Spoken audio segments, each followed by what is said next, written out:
Brought to you by V-Guard.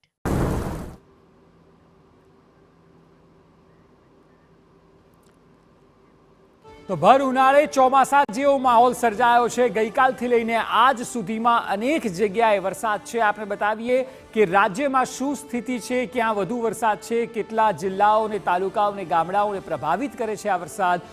તો 41 તાલુકાઓમાં વરસાદ ગઈકાલથી લઈને આજ સુધી જોવા મળી રહ્યો છે અને તેનાથી નુકસાન પણ જે થયું છે તે પણ બુલેટિનમાં આગળ આપને ખેડૂતોની સમસ્યા પણ બતાવવાના છે। પરંતુ હાલ જુઓ 41 તાલુકાઓ એવા છે કે જ્યાં વરસાદ છે। 41 તાલુકાઓ પૈકી 249 ગામડાઓ એવા છે કે જ્યાં વીજ પુરવઠો પ્રભાવિત થયો છે।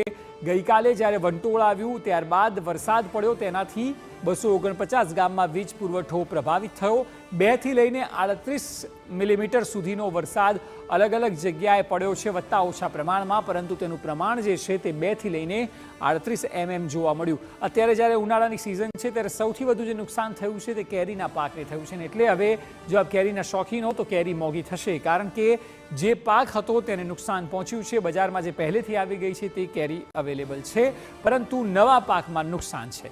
એ સિવાય આપ જુઓ કપાસના પાકને પણ મોટું નુકસાન થયું છે, કારણ કે જ્યારે વાવેતર થતું હોય ત્યારબાદ પણ એક મહેનત રહેતી હોય છે, ખેડૂતોની સમસ્યાઓ હોય છે। જ્યારે વરસાદની અપેક્ષા હોય ત્યારે વરસાદ નથી આવતો હતો અને આ પ્રકારે વરસાદ જ્યારે આવે ત્યારે તમામ ઉનાળુ પાકને નુકસાન થતું હોય છે અને તેના જ ભાગરૂપે કેરી અને કપાસ પણ આપ જોઈ શકો છો।